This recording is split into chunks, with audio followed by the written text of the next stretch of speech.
I'm going to begin reading in verse 1. I'm going to read through verse 24. John 7, 1 through 24.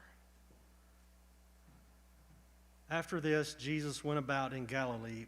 He would not go about in Judea because the Jews were seeking to kill him. Now the Jews' feast of booths was at hand. So his brothers said to him, "Leave here and go to Judea, that your disciples may see the works you are doing. For no one works in secret if he seeks to be known openly. If you do these things, show yourself to the world." For not even his brothers believed in him. Jesus said to them, "My time has not yet come, but your time is always here. The world cannot hate you, but it hates me because I testify about it that its works are evil. You go up to the feast. I am not going up to this feast, for my time has not yet fully come." After saying this, he remained in Galilee. But after his brothers had gone up to the feast, then he also went up, not publicly, but in private. The Jews were looking for him at the feast and saying, "Where is he?" And there was much muttering about him among the people. While some said, "He is a good man," others said, "No, he is leading the people astray." Yet for fear of the Jews, no one spoke openly of him. About the middle of the feast, Jesus went up into the temple and began teaching. The Jews therefore marveled, saying, "How is it that this man has learning when he has never studied?" So Jesus answered them, "My teaching is not mine, but his who sent me. If anyone's will is to do God's will, he will know whether the teaching is from God or whether I'm speaking on my own authority. The one who speaks on his own authority seeks his own glory, but the one who seeks the glory of him who sent him is true, and in him there is no falsehood. Has not Moses given you the law? Yet none of you keeps the law. Why do you seek to kill me?" The crowd answered, "You have a demon. Who is seeking to kill you?" Jesus answered them, "I did one work, and you all marvel at it. Moses gave you circumcision, not that it is from Moses, but from the fathers, and you circumcise a man on the Sabbath. If on the Sabbath a man receives circumcision, so that the law of Moses may not be broken, are you angry with me because on the Sabbath I made a man's whole body well? Do not judge by appearances, but judge with right judgment." May the Lord add his blessing to the reading of his word. So we pick up in God's redemption story about 6 months after the feeding of the 5,000. And Jesus knew that the Jews were trying to kill him, so he stayed in Galilee. He wouldn't go into Judea. And verse 2 tells us the Feast of Booths was at hand. So the Feast of Booths, which is also called the Feast of Tabernacles, was one of the 7 feasts that God had instituted for Israel in the Old Testament. It was a week-long feast, and it took place at the conclusion of the fall harvest. It was a very popular feast. And so God instituted this feast as a reminder of his amazing grace, because after God delivered his people from slavery in Egypt, while they lived in the wilderness before he led them into the promised land, he told them they lived in makeshift tents or booths in the wilderness. And so during this feast, God told them the whole week they had to live in tents or booths. That's why it was called the Feast of Booths. So God wanted to remind his people of his deliverance, their deliverance by him in Egypt. So it was a look back at their deliverance, but it was also a look forward to the coming deliverance when the Messiah would come again. So that's kind of the scene. That's where we're at. And you've heard it said before in this series, and you're going to hear it said again, that one of the main themes in the book of John concerns the identity of Jesus. Who is Jesus? John wants us to know that Jesus is the Christ, the Son of God. But it's clear from our text here that the people are not getting this, most of the people at least. They're struggling to see that. The question of his identity repeatedly comes up. And if you look back at verse 12, it says that there was much muttering about him among the people. Some said he was a good man. Others said, no, he's leading the people astray. Clearly, he can't be both. So people are confused. In verse 20, it says the crowd actually said that Jesus had a demon. The people are confused and conflicted. So what I want to do is I want to take a deeper look at this passage, and I want to give you 3 things that I think we learn about the identity of Jesus, about who Jesus is. And also that 3 things that we learn about who he is and how he's different from everyone else in this passage. So I'm sure there are more, but I'm going to give you three things. First, Jesus is unique because he always chooses to do the Father's will. Jesus is unique because he always chooses to do the Father's will. And this is a fundamental difference between Jesus and everybody else in this passage. Jesus always, without exception, chooses to do the Father's will. And we actually get a glimpse into this in verses 3 through 9 when he has this encounter with his brothers. They say, go up to the feast. They encourage him to go to Jerusalem so that people can see the works that he's doing. In other words, they say, go make yourself known publicly in Jerusalem, busiest place, one of the busiest times of year. Go up there and make yourself known.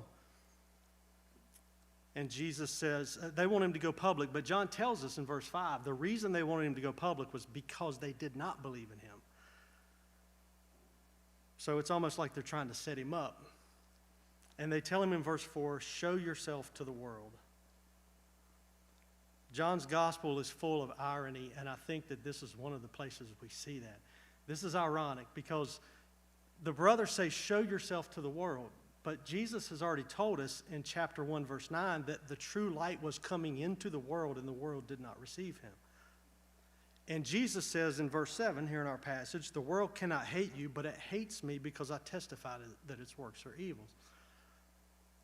So the brothers say, show yourself to the world, and we know that the world hates him, and the world won't accept him, and the world wants to kill him. So Jesus responds to his brothers by saying, my time has not yet come, but your time is always here. Now, we might not notice this at first, but I think there's some bite to Jesus' response here. This is a stinging reply. Because what he's essentially saying to them is, look, I'm constrained by the Father's timing. My time has not yet come. He says, but your time is always here. Meaning you do whatever you want whenever you want to do it. The problem is that means from the perspective of God's divine plan, their actions were irrelevant and insignificant. And so it's really a critique. Jesus is saying, you do whatever you want. Your time's always here. My time has not yet come. He always followed the Father's timing. He always chose to do the Father's will. So Jesus says, I'm not going up to this feast, meaning publicly right now the way you want me to go. That Jesus did later go to the feast, and I want to point out there's no contradiction here. Jesus didn't lie. The implication or the assumption is that the Father directed him to go when he went. It was not the time to go when the brothers wanted him to go publicly. It was the time to go when he went privately. He's on the Father's timeline because Jesus always chooses to do the Father's will. And I think this is important for a couple reasons. One, not only because it demonstrates that Jesus is always perfectly obedient to the Father, but it's also important because it gives us insight into why people reject Jesus, why these people rejected him, and why people continue to reject him. Look back at verse 17. Jesus said, if anyone's will is to do God's will, he will know whether the teaching is from God or whether I'm speaking on my own authority.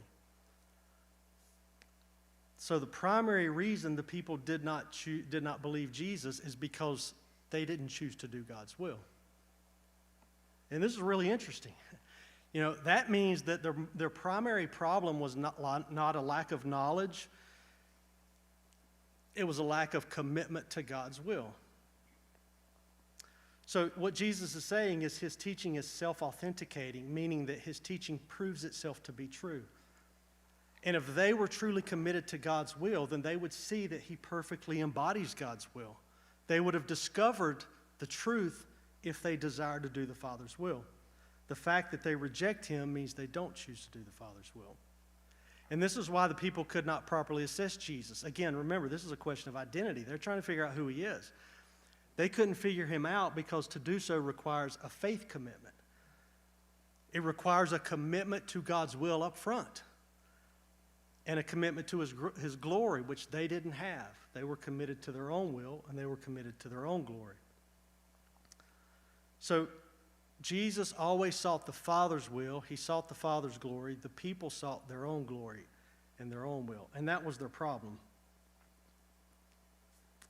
In John 5:44, Jesus said this. This was a couple chapters previous. Jesus said, I think this is a fascinating statement. How can you believe when you receive glory from one another and do not seek the glory that comes from the only God?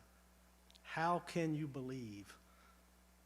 How can you believe when you don't seek God's glory? Faith is incompatible with seeking your own glory over God's glory. You have to seek his glory first. So that means while the Jewish leaders said they were committed to God's will, in fact, their actions demonstrated they were not committed to God's will. And Jesus points this out. He says in verse 9, has not Moses given you the law? Yet none of you keeps the law. You don't care about God's will. And then he accuses them of not keeping the law by pointing out two things. First, he says in verse 19, why do you want to kill me? Why do you seek to kill me? That's a good question. You know what? Jesus had done nothing deserving of death. Why would they want to kill him if their primary goal is to do God's will? And then second, he points out their hypocrisy concerning the Sabbath, and that's why he brings the Sabbath up. He says in verses 21 through 23, or he points it out in verse 21 to 23, see, the law required that all males be circumcised on the eighth day. But the question is, what if the Sabbath falls on the eighth day? What then? Do you circumcise, perform the work of circumcision, and violate the Sabbath, or do you not circumcise and violate the law of Moses?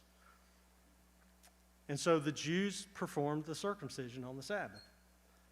And that's fine. I don't think Jesus is criticizing them for doing that. He's not saying it's wrong. What he's doing is pointing out their hypocrisy, which is why he says in verse 23, if on the Sabbath a man receives circumcision, so that the law of Moses may not be broken, are you angry with me because on the Sabbath I made a man's whole body well?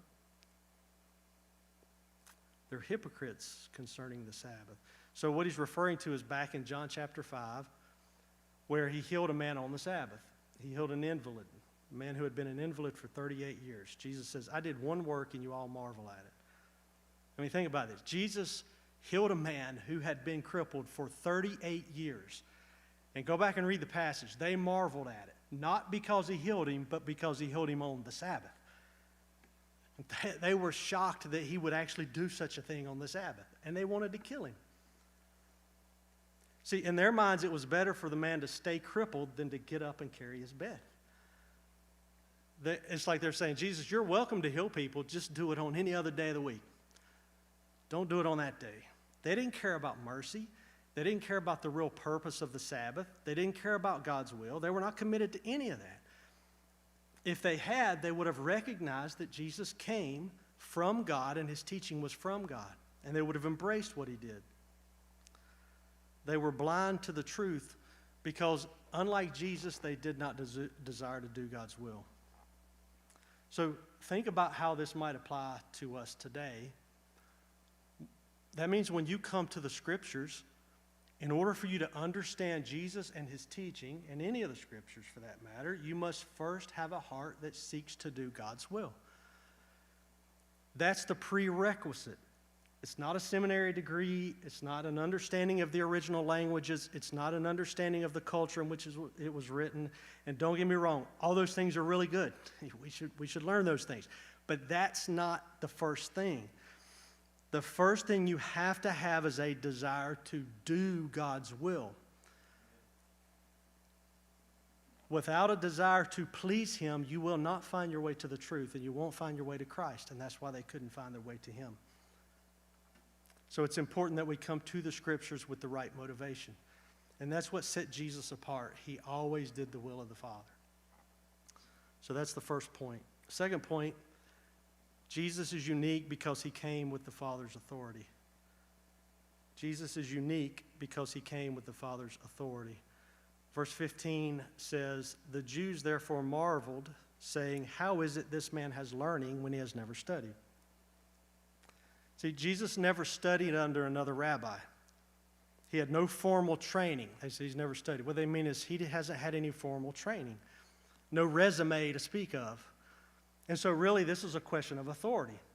It's kind of like they're saying, well, under whose authority are you teaching these things, Jesus? What rabbi did you come up under? Because back then when rabbis taught, they would very often routinely cite other rabbis. They would appeal to tradition. They would upheld a precedent. One would cite the other and so on and so on. And so it was passed from teacher to teacher. But Jesus is different. He didn't come up under another rabbi. He never appealed to the authority of another man. That doesn't mean he spoke on his own authority. He's clear that he didn't. But he appealed to a different authority, not man. He appeals to the authority of the Father. And that's Jesus' point. So it's important for us to understand that as a man, Jesus did not come on his own authority. He came with the authority of the Father. Jesus was truly sent by God. And so remember, the main issue here is the identity. Who is Jesus? The problem is the people fail to grasp his identity because you cannot understand the identity of Jesus apart from his mission. You can't. Jesus is the sent one. He's the Christ who has come from the Father. He's the sent one. Just listen to a few of the things Jesus says about this throughout this book. John 5:30, I can do nothing on my own. As I hear, I judge, and my judgment is just, because I seek not my own will, but the will of him who sent me. John 6:38, for I have come down from heaven, not to do my own will, but the will of him who sent me. John 8:42, if God were your Father, you would love me. For I came from God, and I am here. I came not of my own accord, but he sent me. John 12:49, for I have not spoken on my own authority, but the Father who sent me has himself given me a commandment, what to say and what to speak. And then back in our passage in verse 18, Jesus says, the one who speaks on his own authority seeks his own glory, but the one who seeks the glory of him who sent him is true. I mean, repeatedly, over and over, Jesus wants us to understand that he is sent by the Father. He comes with the authority of God, the Father. See, if Jesus had came and spoken his own word, his own teaching, then he wouldn't be seeking the glory of the Father. That's why he says in verse 16, my teaching is not mine, but his who sent me. Jesus wants everyone to understand clearly that he's on a mission. He fully submits to God's will, and he speaks exactly what the Father tells him to speak. So if they knew the Father, they would know him. Jesus comes with the full authority of God. He has no formal training because he doesn't need another rabbi to tell him what to say or what the scriptures mean. The Father tells him directly. He has given him a word. This is what you say. This is what you speak. And he comes and he does that.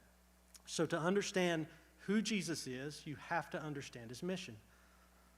He came to reveal the Father to us, and he came ultimately to give himself for us, to give his life for us. Jesus came to lay down his life for his sheep, for all those who put their faith and trust in him. He was crucified for our sins, and 3 days later he rose from the grave. He conquered death. He conquered hell. He triumphed over all enemies and put everything under his feet. The Father put everything under his feet. That was his mission. That's why Jesus came. Now, after his mission was successful, after he accomplished everything the Father sent him to accomplish, he is presented back to the Father. And this is an amazing scene in Daniel chapter 7. I love this picture. This is hundreds of years before Jesus came. Daniel sees this vision. Daniel says in chapter 7, verse 13, I saw in the night visions, and behold, with the clouds of heaven there came one like a son of man. And he came to the Ancient of Days and was presented before him. And to him was given dominion and glory and a kingdom, that all peoples, nations, and languages should serve him. His dominion is an everlasting dominion which shall not pass away, and his kingdom one that shall not be destroyed. This is why Jesus, after his resurrection, before his ascension, right before he went back to the Father's right hand, he said to the disciples, all authority in heaven and on earth has been given to me. The Father has given all authority to the Son. So what does that mean for us? It means a lot, and I would encourage you to just sit sometime and just think about what that means. But I'm going to give you just a couple things.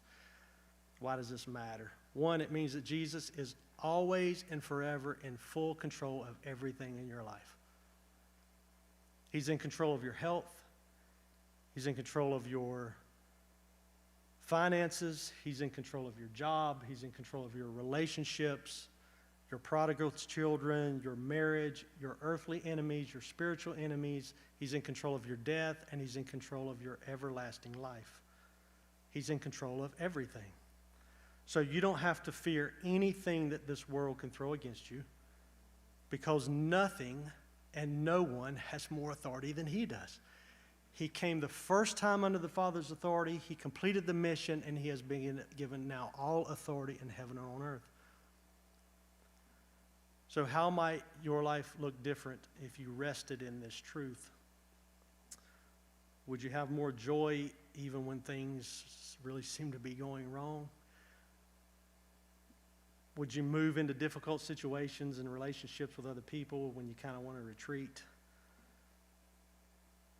Would you worry less? Would you give more? I don't know. I think it's worth thinking about. And here's another thing it means. The truth that Jesus has been given all authority means that we do not take the gospel to the world under our authority. We take it under his authority. When he said to the disciples, all authority in heaven and on earth has been given to me, he immediately followed that up with, go therefore and make disciples of all nations. So just as Jesus did not come on his own authority, but was sent by the Father, now we go out not on our own authority, but we are sent by the Son. We are now the sent ones. He's given us a mission to go out and proclaim the gospel of his kingdom in his name and to make disciples in his name. And so that means that his authority means we do not carry the burden of success or failure of the mission. We don't have to worry about whether we're successful or not. Jesus will build his church. We only have to worry about whether we're faithful. So his authority should embolden us, encourage us, motivate us, and strengthen us as we go out and we proclaim the gospel. So first, Jesus is unique because he always chooses to do the Father's will. Second, Jesus is unique because he comes with the authority of the Father. And third, Jesus is unique because he is true, and in him there is no falsehood. Look back at verse 18. Jesus said, the one who speaks on his own authority seeks his own glory, but the one who seeks the glory of him who sent him is true, and in him there is no falsehood. That word translated falsehood is the Greek word. We always like to throw this out because it makes us look smart, but it's the Greek word adikia.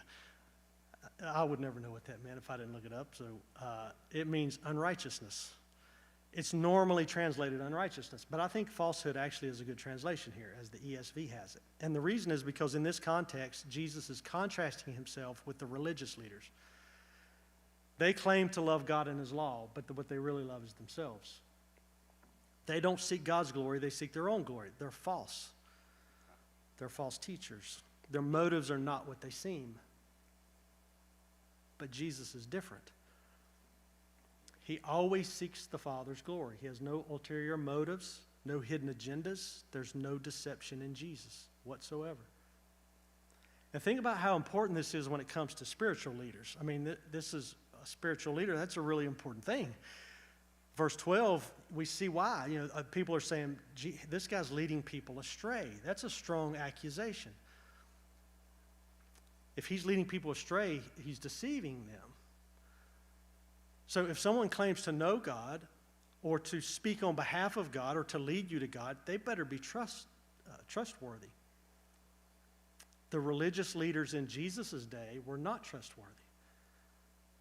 In Matthew 23, Jesus called the scribes and the Pharisees blind guides who shut the kingdom of heaven in people's faces. They were leading the people astray. They were hypocrites because they were not what they seemed.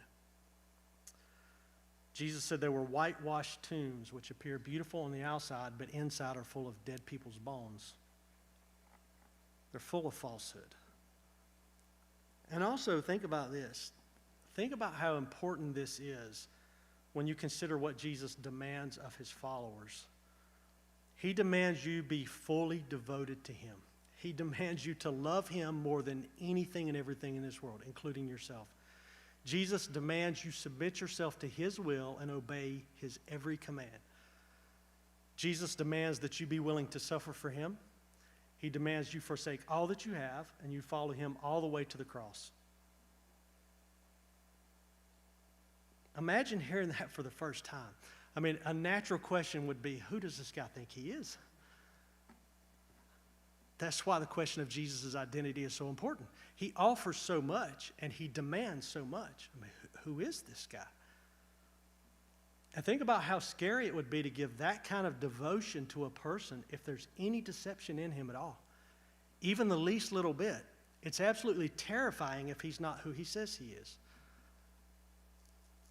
In fact, I think it's fair to say that if there's any deception in Jesus, any falsehood in him at all, we shouldn't give in to his demands. If there's any falsehood in Jesus, he's no different than the rest of them. But Jesus is unique. There is no falsehood in him. He's perfectly straight and true. He's real. He's genuine. He's authentic. He can be trusted. Jesus has never pretended to be something that he's not. What you see on the outside is what you get on the inside. He will never lead you astray. Jesus will never lead you where it's not good for you to go. He'll never tell you something that's not true. So let's just take one example. I mean, this is true of all of Jesus' teaching, and this is why it's so important. Let's take one example. Jesus said it's better to give than to receive. That goes against everything we've been taught by the world. I mean, if we're being honest, we like being on the receiving end. Okay? It goes against every inclination of our flesh. Not only that, but the world is full of people who would love to get their hands on your stuff. So when somebody says, hey, it's better to give than to receive, you kind of wait for them to stick their hand out. There are many so-called spiritual leaders, televangelists, and, I mean, it's all over the place. People are lying to us all the time. But when you hear Jesus say that, because there's no falsehood in him, you don't have to worry about whether he's just trying to get your stuff. You don't have to worry about whether or not he has your best interest at heart. You know that he does because he is true. You don't have to worry about whether he's leading you down the wrong path. You don't even have to understand how it's better for you to give than to receive. You don't have to worry about that because he is true, and in him there's no falsehood. So who is Jesus? That's the question. He is the Christ sent by the Father for us. He always chooses to do the will of the Father. He has all authority on heaven and earth, and he is true, and in him there is no falsehood. I encourage you to meditate on these things and think about what difference they should make in our lives. Let's pray. Father, we thank you so much that you